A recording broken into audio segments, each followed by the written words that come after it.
Hey guys, welcome to the 15th lecture of the chapter Biological Classification. I am Harish Kumar और इस lecture में हम fungi के class के बारे में पढ़ेंगे जिसका नाम है एस्कोमाइसिटीज। So let's start. देखो, क्लासिफिकेशन ऑफ फंजाई में चार क्लासेस है। फंजाई के टोटल चार क्लासेस है। पहला फाइकोमाइसिटीज, दूसरा एस्कोमाइसिटीज, तीसरा बेसिडोमाइसिटीज और चौथा ड्यूटेरोमाइसिटीज। फाइकोमाइसिटीज हमने ऑलरेडी कंप्लीट कर लिया है। चलो अब एस्कोमाइसिटीज के बारे में जानते हैं। बात करें एस्कोमाइसिटीज क्लास के मेंबर्स की, तो members of this class are commonly known as sac fungi. Sac fungi commonly कहा जाता है एस्कोमाइसिटीज क्लास के मेंबर्स को। क्यों कहा जाता है अभी थोड़ी देर में देखेंगे, बस इतना ध्यान रखना कि सैक फंजाई कहा जाता है। एस्कोमाइसिटीज क्लास का जो मेंबर होता है वो मोस्टली मल्टी सेलुलर होता है। ज़्यादातर मल्टी सेलुलर होते हैं। जैसे एग्जाम्पल हो गया पेनिसिलियम। पेनिसिलियम क्या है? जीनस है। ओके, तो पेनिसिलियम जो होते हैं वो मल्टी सेलुलर होते हैं। जीनस पेनिसिलियम, ठीक है। And these organisms are fungi और are ascomycetes which are multicellular, ठीक है। सेकंड देखो, रेयरली यूनिसेलुलर। कुछ कुछ एस्कोमाइसिटीज जो होंगे वो यूनिसेलुलर भी होंगे, यानी कि सिर्फ सिंगल सेल के बने होते हैं। जैसे ईस्ट। अब ईस्ट हो गया क्या है? एक ग्रुप ऑफ ऑर्गेनिज्म हो गया, ठीक है, लेकिन ईस्ट का ही एक एग्जाम्पल आता है। और ये जो ईस्ट है ये हमारा क्या है? एस्कोमाइसिटीज है। ओके, और ईस्ट का एक एग्जाम्पल है सैक्रोमाइसिस। सैक्रोमाइसिस क्या है? जीनस है। ओके, तो सैक्रोमाइसिस जो हो गया वो क्या हो गया? आता है ईस्ट के अंदर, जो कि होते हैं यूनिसेलुलर होते हैं, ठीक है। और पेनिसिलियम क्या है? जीनस है, जो आता है मल्टी सेलुलर एस्कोमाइसिटीज के अंदर, ठीक है। तो mostly multi cellular, rarely unicellular. एक एक एग्जाम्पल याद रखना, मल्टी सेलुलर का पेनिसिलियम, यूनिसेलुलर का east. Okay, moving on. Habitat की बात करें तो सैप्रोफाइटिक होते हैं, यानी कि डिकम्पोजर्स होते हैं। सैप्रोफाइटिक मतलब याद करो, डेड ऑर्गेनिक मैटर पे फीड करते हैं और वहां से न्यूट्रिशन लेते हैं। और सैप्रोफाइटिक मोड ऑफ न्यूट्रिशन कैसा मोड ऑफ न्यूट्रिशन है? Heterotrophic mode of nutrition. Heterotrophic. और याद करो कि जितने भी फंजाई होते हैं, फंजाई के जितने भी एग्जाम्पल्स पढ़ोगे, जितने भी ऑर्गेनिज्म आते हैं फंजाई के अंदर, वो सारे के सारे हेटेरोट्रॉफिक होते हैं। अगला है पैरासिटिक और कोप्रोफाइलस। पैरासिटिक तो हमें पता है, होस्ट के अंदर रहते हैं एज अ पैरासाइट, ठीक है। और कोप्रोफाइलस मतलब क्या होता है? ग्रोइंग ऑन डंग। डंग के ऊपर ग्रो करते हैं, यानी कि जो पॉटी होता है कैटल का, जैसे गोबर हो गया, डंग हो गया, उसके ऊपर ग्रो करते हैं, ठीक है। कोप्रोफाइलस होते हैं। माइसीलियम की बात करें तो सेप्टेट होता है माइसीलियम, या ब्रांच्ड होता है, यानी कि मतलब सेप्टेट और ब्रांच्ड होता है, सेप्टेट या ब्रांच्ड है। तो mycelium are septate and branched. ये देखो, ये रहा हमारा माइसीलियम। अब यहाँ देखो, ये तुम्हें ऐसे ये क्रॉस वॉल्स नजर आ रहा होगा, क्रॉस वॉल्स, इसको कहते हैं सेप्टम। जूम करने,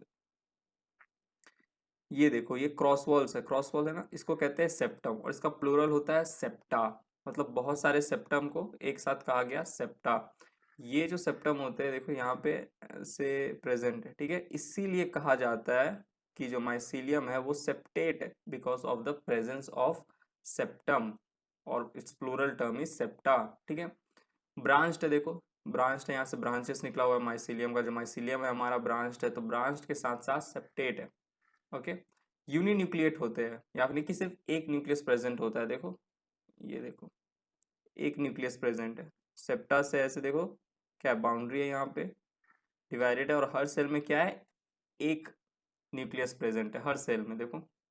तो इसीलिए कहा गया सेप्टेट एंड ब्रांच्ड। और उसके साथ साथ जो हमारा माइसीलियम है मोनोकैरियोटिक है, क्योंकि एक न्यूक्लियस प्रेजेंट है, यूनिन्यूक्लिएट। चलो मूविंग ऑन। अब बात करते हैं रिप्रोडक्शन की, कैसे एस्कोमाइसिटीज क्लास के जो मेंबर्स होते हैं रिप्रोड्यूस करते हैं। देखो, असेक्सुअल रिप्रोडक्शन और सेक्सुअल रिप्रोडक्शन दोनों देखा जाता है एस्कोमाइसिटीज में। एनसीईआरटी में मेंशन्ड है कि असेक्सुअल रिप्रोडक्शन और सेक्सुअल रिप्रोडक्शन होगा। असेक्सुअल रिप्रोडक्शन जो होगा वो होगा बाय कोनिडिया। कोनिडिया का फॉर्मेशन होता है, ठीक है। कैसे होता है देखो, ये हमारा एक कुछ भी एग्जाम्पल ले लो, एस्कोमाइसिटीज क्लास का एक एग्जाम्पल है। ओके, क्या हो रहा है यहाँ देखो, ये ऊपर में ऐसे गोल गोल गोल गोल राउंड राउंड जो स्ट्रक्चर है इसको कहते हैं कोनिडिया। कोनिडिया बनता है, ठीक है। और ये जो कोनिडिया ये बनता है कोनिडियो फोर्स के ऊपर। ये रहा हमारा कोनिडियो फोर्स, ठीक है। ये होते हैं स्पेशलाइज्ड माइसीलियम, स्पेशलाइज्ड माइसीलियम होते हैं, ठीक है। इनके ऊपर देखो, ये न्यूक्लिएटेड यूनिन्यूक्लिएटेड माइसीलियम बना है, और यहाँ पे बना है ऊपर में कोनिडिया। कोनिडिया स्पो का फॉर्मेशन होता है, ठीक है। ये जो कॉनिडिया होता है ये प्रोड्यूस्ड होते हैं एक्सोजीनसली, एक्सोजीनसली प्रोड्यूस्ड होते हैं, यानी कि बाहर की तरफ। देखो, कोई ऐसा कोई एक फ्रूटिंग बॉडी नहीं है, फ्रूटिंग बॉडी जो है यहाँ पे नहीं है, देखो सब ऐसी बाहर में प्रेजेंट है, तो एक्सोजीनस होते हैं। बाद में क्या होता है, ये जो कॉनिडिया होता है ये शेड ऑफ होते हैं, गिर जाते हैं जमीन पे सराउंडिंग पे, ठीक है, ऐसे गोल गोल गोल गोल करके गिर गए। ये जो तीन है, ये तीनों ऐसे यहाँ नीचे गिर गए, इसके साथ साथ ये सारे नीचे गिर जाते हैं टूट के, और इनमें जर्मिनेशन होता है। जर्मिनेशन होके फिर हर एक एक कॉनिडिया में ऐसे जर्म ट्यूब बनता है, फिर जर्म ट्यूब बनने के बाद ऐसे हाइफा बनता है, और हाइफा से बहुत सारे हाइफी बनते हैं, और हाइफी से एक पूरा पूरा नया माइसीलियम बन जाता है। तो बाय कॉनिडिया असेक्सुअल रिप्रोडक्शन हुआ। कॉनिडिया जो होता है वो प्रोड्यूस होता है एक्सोजीनसली, और कहाँ प्रोड्यूस होता है, कॉनिडियो फोर्स जो होते हैं स्पेशलाइज्ड माइसीलियम उनके ऊपर।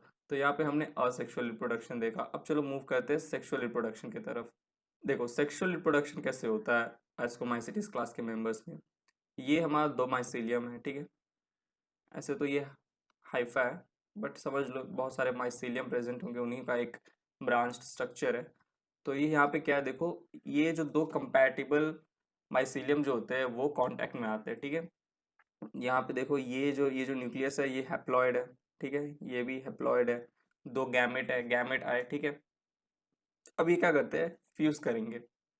ये देखो यहाँ पे फ्यूज किए, ठीक है, इनका जो सेल वॉल होता है फ्यूज करता है, यहाँ पे फ्यूजन हुआ।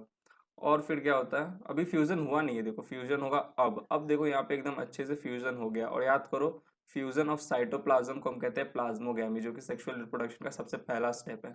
और जब यहाँ पे फ्यूजन हुआ दो माइसीलियम का, जो गैमेट्स थे यहाँ पे हैप्लॉइड थे, ये भी अभी हैप्लॉइड है, ये भी अभी हैप्लॉइड है, ठीक है। और कैसा यहाँ पे बना है सेल, डाइकैरियोटिक सेल, क्योंकि देखो दो न्यूक्लियस प्रेजेंट है, दो न्यूक्लियस प्रेजेंट है इसीलिए कहा गया डाइकैरियोन। और सेल कैसा बना है, ये वाला सेल जो हमारा है इसको कहते हैं डाइकैरियोटिक सेल, ठीक है। नेक्स्ट देखो क्या होता है, अब यहाँ से देखो यहाँ पे क्या होगा, ऐसे देखो एक आउटग्रोथ होगा, ऐसे देखो यहाँ पे एक आउटग्रोथ हुआ, और ये आउटग्रोथ जो है साइज में बड़ा होगा।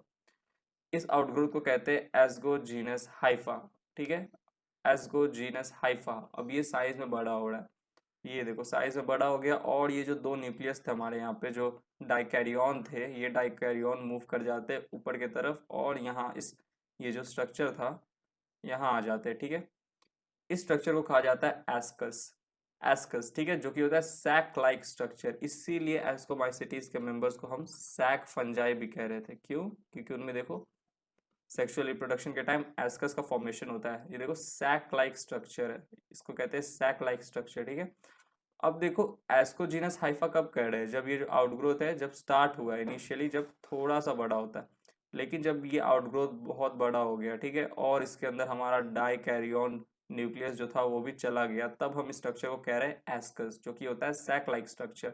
अब ये एस्कस क्या होगा, यहाँ से शेड होगा, टूटेगा, ठीक है, और सराउंडिंग में ऐसे आ जाएगा, ठीक है, सराउंडिंग में आ जाएगा और डिवाइड करने लगेगा और बहुत सारा एस्काई बना लेगा, बहुत सारा एस्काई।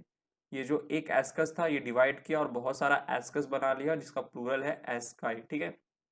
तो ये सारे के सारे क्या है, एस्काई है। कहाँ से आया, एक एस्कस आया, किधर से, देखो दो माइसीलियम का दोनों फ्यूज किया, प्लाज्मोगैमी हुआ, फिर एस्गोजीनस हाइफा बना ऊपर में, फिर ये साइज में बड़ा हुआ, डाइकैरियोन न्यूक्लियस ऊपर गया, ठीक है, और यहाँ से टूट गया, ब्रेकिंग हुआ, और ये ऐसे सराउंडिंग में आ गया, ठीक है। फिर क्या हुआ, यहाँ से ये जो था हमारा एस्कस डिवाइड किया और बहुत सारा और एस्कस बना लिया, जिसे हम एक साथ कंबाइंड में अब कहते हैं एस्काई, ओके। नेक्स्ट क्या होता है, एक देखो माइसीलियम का यहाँ पे एक से देखो माइसीलियम का एक लेयर आके माइसीलियम आके बाहर में बन जाता है, अंदर में एस्कस थे और यहाँ पे माइसीलियम बन गया, ठीक है, माइसीलियम बन गया। ये अभी तक मतलब टूटा, ब्रेक नहीं हुआ, यहाँ पे यहीं पे जुड़ा हुआ था, बस यहाँ से थोड़ा शिफ्ट हो गया बाहर की तरफ, और क्या हुआ, यहाँ पे ऐसे माइसीलियम बन गया। नेक्स्ट क्या होता है, नेक्स्ट होता है कैरियोगैमी। अब ये जो हमारा हर एक एक एस्कस के अंदर ये जो डाइकैरियोन प्रेजेंट था, डाइकैरियोन, ये क्या होता है, फ्यूज करता है, और फ्यूज करने वाला अब न्यूक्लियस फ्यूज किया तो इस प्रोसेस को कहते हैं कैरियोगैमी, ओके। और ये जो न्यूक्लियस है अब इसे हम कहेंगे डिप्लॉयड, टू एन, देखो पहले एन था, ये एन था, ये एन था, अब यहाँ पे बन गया डिप्लॉयड, टू एन डिप्लॉयड बन गया, ठीक है। और इस पूरे स्ट्रक्चर को हम कहते हैं fruiting body. But fruiting body तो एक जनरल टर्म है। फ्रूटिंग बॉडी जो एस्कोमाइसिटीज में सेक्सुअल रिप्रोडक्शन के टाइम जो फ्रूटिंग बॉडी फॉर्म होता है उसका नाम होता है एस्कोकार्प। इसके अंदर देखो ये सारे के सारे डिप्लॉयड एस्कस प्रेजेंट है, ठीक है। जाइगोट, जाइगोट डिप्लॉयड है, टू एन है, जाइगोट है, ओके, जाइगोट। जाइगोट। पहले गैमेट आया था, गैमेट आके फ्यूज किया था, ठीक है, डाइकैरियन बना था, और यहाँ पे आके जाइगोट बना। और जाइगोट याद रखना क्या होता है, डिप्लॉयड होता है, 2n होता है। नेक्स्ट स्टेप में क्या होगा, हर एक एक एस्कस में मियोसिस होगा। और मियोसिस याद करो रिडक्शनल डिवीजन होता है, ठीक है। क्या होता है इसके अंदर, ये जो स्पोर था हमारा, ये तो स्पोर है ना, एस्कोकार्प के अंदर ये क्या है, एस्कस है, एस्कस के अंदर स्पोर है। याद करो क्या होता है, एक एक रिडक्शनल डिवीजन जब होता है तो एक सेल कितना सेल बनाता है, 4 सेल। तो इसके अंदर क्या होगा, ये जो एस्कस है ये डिवाइड करेगा, ठीक है, इसके अंदर से चार चार स्पोर बनेंगे। हर एक एक एस्कस के अंदर देखो कितना स्पोर बन रहा है, 4 स्पोर बन रहे हैं, 1 2 3 4। ऐसे इन सब में बनेंगे, इसमें भी बनेगा, इसमें भी बनेगा, और इसमें भी बनेगा। नेक्स्ट स्टेप में क्या होगा, ये देखो ये सारे के सारे जितने भी थे इन सब के अंदर 4 4 स्पोर बन गए। और ये हमारा fruiting body ascocarp. Next step में क्या होता है, अब मियोसिस हुआ, मियोसिस के बाद क्या होगा, माइटोसिस होगा। माइटोसिस में क्या होगा, अब माइटोसिस में एक सेल जो होता है 2 सेल बनाता है। तो देखो क्या होगा, यहाँ पे 4 था, हर 4 जो था अब क्या करेगा, 8 हो जाएगा, डिवाइड कर लेगा, तो टोटल 8 हो गया। मियोसिस हुआ तो 1 से 4 बना, ठीक है, और फिर जाके इसी में माइटोसिस हुआ तो ये 4 से कितना बन गया, 8। ऑलराइट, तो ये सब में हुआ, यहाँ पे भी बना, इसमें भी बना, इसमें भी बना, इसमें बना, और इसको हम कहते हैं एस्कोस्पोर्स।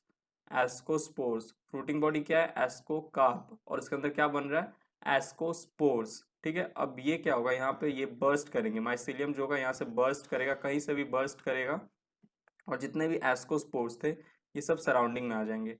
अब याद रखना, ये जो एस्कोस्पोर्स होते हैं, जैसे हमने असेक्सुअल में देखा कॉनिडिया बन रहा था, कॉनिडिया जो था क्या था, कॉनिडिया जो था वो एक्सोजीनस स्पोर्स थे। लेकिन एस्कोस्पोर्स क्या है, एंडोजीनस है, फ्रूटिंग बॉडी के अंदर बन रहे हैं। एस्कोस्पोर्स किसके अंदर बन रहे हैं, एस्कोकार्प के अंदर, जो कि हमारा फ्रूटिंग बॉडी है। तो इसीलिए एस्कोस्पोर्स को क्या कहा गया, एंडोजीनस स्पोर्स, ठीक है। अब ये बर्स्ट हुआ और ये जितने भी एस्कोस्पोर्स थे सराउंडिंग में आ गए, ठीक है। अब क्या होता है, हर एक एक एस्कोस्पोर्स में जर्म टिप का फॉर्मेशन होता है, जर्म टिप से और एक्सटेंड करता है ये जर्म टिप हमारा, और जर्म टिप से बनता है हाइफा, हाइफा से बनता है हाइफी, और हाइफी से पूरा का पूरा एक नया माइसीलियम बन जाता है। तो देखो सेक्सुअल रिप्रोडक्शन में कैसे 2 माइसीलियम आया, उसका साइटोप्लाज्म फ्यूज किया, फिर जाके यहाँ पे देखो प्लाज्मोगैमी जिस प्रोसेस को कहते हैं, डाइकैरियोन न्यूक्लियस बना या डाइकैरियोटिक सेल बना, फिर एस्गोजीनस हाइफा बना एक आउटग्रोथ से। उसके बाद ये जो आउटग्रोथ था और ज़्यादा बड़ा हुआ तो इसको हमने कहा एस्कस, जो कि एक सैक लाइक स्ट्रक्चर होता है जिसके अंदर हमारा जो डाइकैरियोन न्यूक्लियस था वो शिफ्ट कर गया। और फिर उसके बाद क्या हुआ, यहाँ पे देखो ये जो एस्कस था शेड ऑफ हो गया, और एस्कस डिवाइड करके एस्काई बनाया, उसके सारे एस्काई के बाहर एक माइसीलियम का लेयर आ गया, माइसीलियम आके बन गया, लेयर नहीं माइसीलियम आके बन गया, माइसीलियम का फॉर्मेशन हो गया सराउंडिंग में आसपास, ठीक है, बाउंड्री बन गया माइसीलियम का। और फिर यहाँ जितने भी डाइकैरियन थे वो क्या किए, फ्यूज़ किए, तो प्रोसेस को हमने कहा कैरियोगैमी। और डाइकैरियन फ्यूज़ करके जो हमारा न्यूक्लियस बना, ये जो न्यूक्लियस ये डिप्लॉयड था, अब डिप्लॉयड 2n। इसके अंदर जो न्यूक्लियस है, ये जो हमारा सेल है इसके अंदर जो हमारा जो एस्कस है इसके अंदर जो अब न्यूक्लियस है वो डिप्लॉयड है, 2n है, तो हमने इसको कहा जाइगोट। और ये पूरे स्ट्रक्चर को हमने कहा फ्रूटिंग बॉडी। तो याद रखना एस्कोमाइसिटीज में फ्रूटिंग बॉडी का नाम क्या होता है, एस्कोकार्प, जो कि बनता है सेक्सुअल रिप्रोडक्शन के टाइम। फिर इसमें क्या हुआ, एस्कस में क्या हुआ, मियोसिस हुआ, एक सेल से 4 सेल बना, 1 2 3 4। फिर इसके बाद माइटोसिस हुआ, 4 से 8 बना, 1 2 3 4 था, अब 8 हो गया, नंबर डबल हो गया। फिर ये माइसीलियम बर्स्ट किया, जितने भी एस्कोस्पोर्स थे सराउंडिंग में आ गए। और एस्कोस्पोर्स कैसे, इंडोजीनस है, इंडोजीनस है, इंडोजीनस स्पोर्स, नाम क्या है, एस्कोस्पोर्स, ठीक है, एस्कोस्पोर्स। और सारे स्पोर्स में जंप टिप का फॉर्मेशन हुआ, हाइफा बना, हाइफा से हाइफी बना, और नया माइसीलियम बन गया। तो ऐसे हमारे जो एस्कोमाइसिटीज क्लास के मेंबर्स होते हैं वो सेक्सुअली रिप्रोडक्शन करते हैं। चलो अब आगे बढ़ते हैं। अब देखते हैं एस्कोमाइसिटीज के एग्जाम्पल्स के बारे में। टोटल 5 एग्जाम्पल्स याद रखने हैं। पहला 3 देखो क्या है, एस्परजिलस, क्लैविसेप्स और न्यूरोस्पोरा। एस्परजिलस का ये रहा डायग्राम एनसीईआरटी में दिया हुआ है। क्लैविसेप्स क्या होता है, देखो ये हमारा क्या है, इसको मान लो ये बाजरा या राई है, ठीक है, बाजरा प्लांट या राई प्लांट, बाजरा या राई। इसमें क्या होता है, यहाँ पे देखो ये तुम्हें ये स्ट्रक्चर दिख रहा होगा, इसको अगर मैं जूम करूँ तो, इसको अगर मैं जूम करूँ तो यहाँ देखो, ये हमारा यहाँ देखो क्लैविसेप्स है, क्लैविसेप्स, ठीक है। तो क्या करते हैं क्लैविसेप्स, बाजरा या राई प्लांट को क्या कर रहे हैं, इन्फेक्ट कर रहे हैं, जो फंगस है उन पे ग्रो कर रहा है as a parasite, as a parasite, यहाँ लिख देता हूँ पैरासाइट। ठीक है, और यहाँ से न्यूट्रिशन लेते हैं। तो क्लैविसेप्स क्या करते हैं, बाजरा या राई प्लांट को क्या कर रहे हैं, इन्फेक्ट कर रहे हैं, वहां पे जाके ग्रो कर रहे हैं एज अ पैरासाइट। ये रहा, कुछ ऐसे दिखते हैं। ओके, न्यूरोस्पोरा, ये विकिपीडिया का डायग्राम में देख लो, समझ में आएगा क्या है। ये शायद माइसीलियम है यहाँ पे।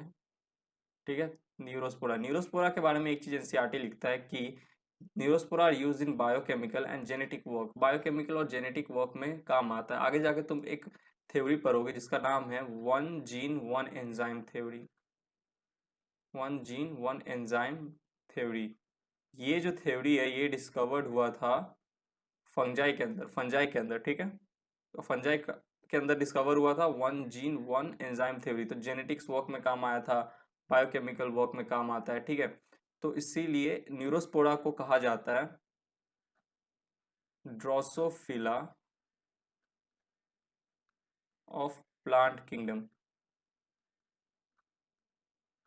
क्यों, देखो बेसिकली तुम जब जेनेटिक्स पढ़ोगे तो तुम्हें उसमें देखोगे कि एक ऑर्गेनिज्म है ड्रोसोफिला, जो कि हमेशा तुम देखोगे जब जेनेटिक्स पढ़ोगे तो बहुत बार ये नाम सुनोगे, क्योंकि ड्रोसोफिला पे बहुत ज्यादा काम किया गया जेनेटिक के फील्ड में। ठीक है, जेनेटिक के फील्ड में, पर ड्रोसोफिला क्या है, इट्स अ एनिमल, एनिमल है। बट अगर बात की जाए प्लांट किंगडम की, तो ड्रोसोफिला ऑफ प्लांट किंगडम कौन है, न्यूरोस्पोरा है। Okay, Neurospora.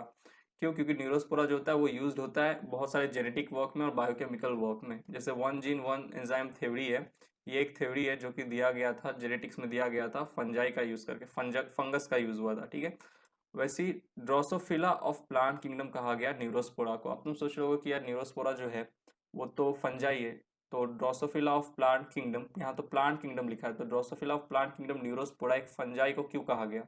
देखो, जब टू किंगडम क्लासिफिकेशन था तो उस टाइम फंजाई के अंदर क्या होता था, सेल वॉल होता था, और टू किंगडम क्लासिफिकेशन में सिर्फ प्लांट आता था और एनिमल आता था। जिसके पास सेल वॉल प्रेजेंट है वो आ गया प्लांट में, जिसके पास सेल वॉल एब्सेंट है वो चला गया एनिमल में। तो उस समय टू किंगडम क्लासिफिकेशन के टाइम, टू किंगडम क्लासिफिकेशन के टाइम फंजाई को प्लांट के अंदर रखा गया था, फंजाई को प्लांट के अंदर रखा गया था, क्योंकि उनमें सेल वॉल प्रेजेंट होता था, राइट, प्रेजेंट होता था। तो इसीलिए ड्रोसोफिला ऑफ प्लांट किंगडम कहा जाता है न्यूरोस्पोरा को। प्लांट किंगडम क्यों कहा गया, क्योंकि पहले फंजाई को प्लांट किंगडम में रखा जाता था according to two kingdom classification. Okay, तो इसीलिए ड्रोसोफिला, तो उसी हिसाब से, उसी क्लासिफिकेशन के हिसाब से ड्रोसोफिला ऑफ प्लांट किंगडम को बोल दिया न्यूरोस्पोरा। तो Neurospora is the Drosophila of plant kingdom. Drosophila क्यों कहा गया, क्योंकि ड्रोसोफिला जो होते हैं वो एनिमल जेनेटिक्स में बहुत ज्यादा यूज होते हैं, बहुत ज्यादा यूज होते हैं। वैसे न्यूरोस्पोरा जो होता है वो भी जेनेटिक्स में, बायोकेमिकल वर्क में बहुत ज्यादा यूज होता है। तो इसीलिए न्यूरोस्पोरा को कह दिया Drosophila of plant kingdom. Fungi kingdom क्यों नहीं कहा, क्योंकि देखो फंजाई जो थे टू किंगडम क्लासिफिकेशन के हिसाब से प्लांट्स के अंदर ही आते थे, क्योंकि उनमें भी सेल वॉल प्रेजेंट था। तो इसीलिए ड्रोसोफिला ऑफ प्लांट किंगडम कहा गया न्यूरोस्पोरा को। नेक्स्ट, अच्छा ये तो 5 एग्जाम्पल हुए, दो और क्या है देखो। दो है members like morels and truffles, चौथा और पांचवा, are edible and considered delicacy. दो टाइप के मेंबर्स होते हैं मोरेल्स एंड ट्रफल्स, जो कि मशरूम्स होते हैं, जो कि आते हैं एस्कोमाइसिटीज के अंदर, जो कि एडिबल होते हैं, और डेलिकेसी बहुत महंगे होते हैं, बहुत कम पाए जाते हैं, बहुत महंगा पाया जाता है। एडिबल होता है, लोग अमीर अमीर लोग, जो बड़े बड़े लोग होते हैं वो लोग खाते हैं। मॉरल्स एंड ट्रफल्स, ये रहा, कुछ ऐसा दिखता है। ठीक है, मॉरल्स एंड ट्रफल्स, तो टोटल 5 है। अब इसके साथ साथ एक और छठा भी है जो मैंने बोला ही है, ईस्ट। ईस्ट में मैंने लिखा था क्या, एक एग्जांपल दिया था, सैकरोमाइसिस। सैकरोमाइसिस कैसे होते हैं, ईस्ट याद करो, यूनिसेलुलर होते हैं, एक सेल होगा, ये सेल वॉल प्रेजेंट है, ये न्यूक्लियस प्रेजेंट है। ठीक है, तो यूनिसेलुलर होते हैं, एक सेल के बने होते हैं ईस्ट। एग्जांपल हो गया सैकरोमाइसिस। सैकरो मतलब हो गया शुगर, माइसिस मतलब हो गया फंजाई, तो शुगर लविंग फंजाई होते हैं। ठीक है, सैकरोमाइसिस याद करो। ईस्ट एक और इसका काम आता है, used in making of what, beer and bread. Bread और बियर के प्रोडक्शन में काम आता है, बनाने में। ठीक है, तो ईस्ट एक और छठा तुम याद कर सकते हो, एग्जाम्पल हो गया सैक्रोमाइसिस। ठीक है, जो कि शुगर लविंग फंजाई होते हैं, और काम क्या होता है ईस्ट का, बियर और ब्रेड बनाने में काम आते हैं। तो यहाँ पे हमने एस्कोमाइसिटीज के सारे एग्जाम्पल देखे, और एस्कोमाइसिटीज क्लास जो है फंजाई का कंप्लीट किया। नेक्स्ट लेक्चर में हम फंजाई का जो क्लास है बैसिडोमाइसिटीज, उसके बारे में डिस्कस करेंगे, बैसिडोमाइसिटीज। ओके। तो गाइज यहीं पे लेक्चर खत्म होता है। आई होप तुम्हें लेक्चर समझ में आया होगा। समझ में आया तो प्लीज़ वीडियो को लाइक करना, निटोलॉजी को सोशल मीडिया पे फॉलो करना, इंस्टाग्राम पे, फेसबुक पेज पे, ट्विटर पे, और तुम्हें यहाँ निटोलॉजी चैनल का लोगो दिख रहा होगा, उस पर क्लिक करो, चैनल को सब्सक्राइब करो और बेल आइकन ज़रूर प्रेस करना। और निटोलॉजी के अगर तुम्हें और भी वीडियोस देखने तो यहाँ देखो वॉच मोड पे नीचे यहाँ दिखा रहा होगा, उस पर क्लिक करके निटोलॉजी के और भी वीडियोज़ देख सकते हो। तो चलो नेक्स्ट लेक्चर मिलते हैं। Bye, thank you, take care.